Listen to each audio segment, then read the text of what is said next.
Hi guys, next up we're at Hungary. This is a track that is the definition of being tricky to race at. It's surely up there with Singapore and Monaco in terms of technicality, although Hungary doesn't have the walls of those two tracks. But despite not being a street circuit, it does possess many of the characteristics of one. The track is made up of tricky technical corners, with the middle sector in particular being very tricky.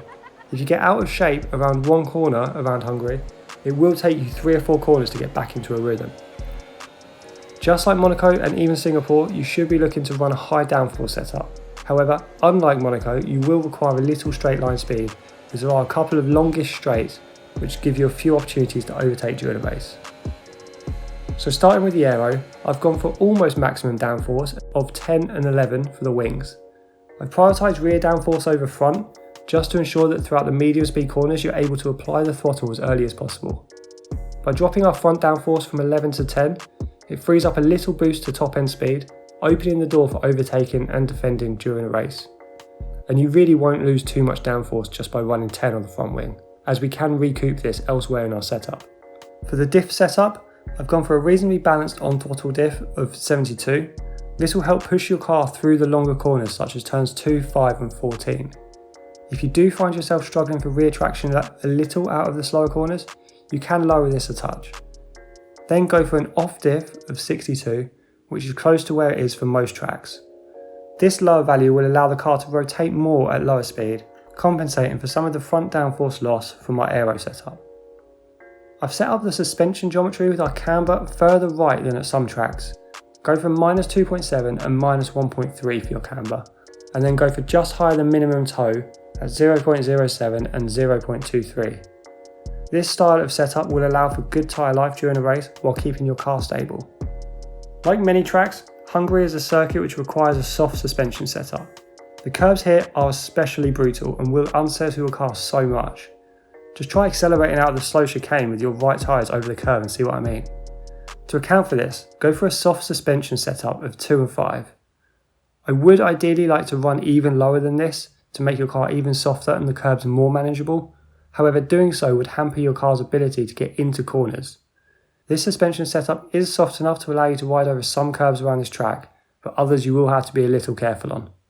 Then go for a stiffer front anti-roll bar setup and softer rear with 7 and 5. This style of anti-roll bar setup will give you a stable car under acceleration.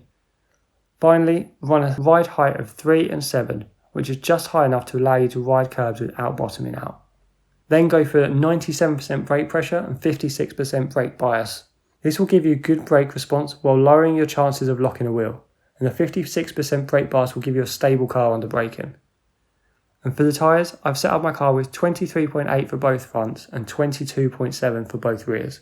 This fairly high pressure tyre setup will give you the best balance between performance and tyre longevity. And that's it for our setup, guys.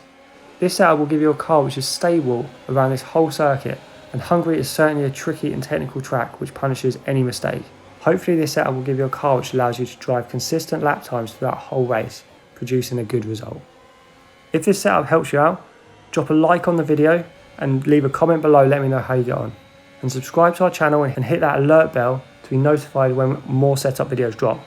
See you on track, guys.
This is your final lap of the race.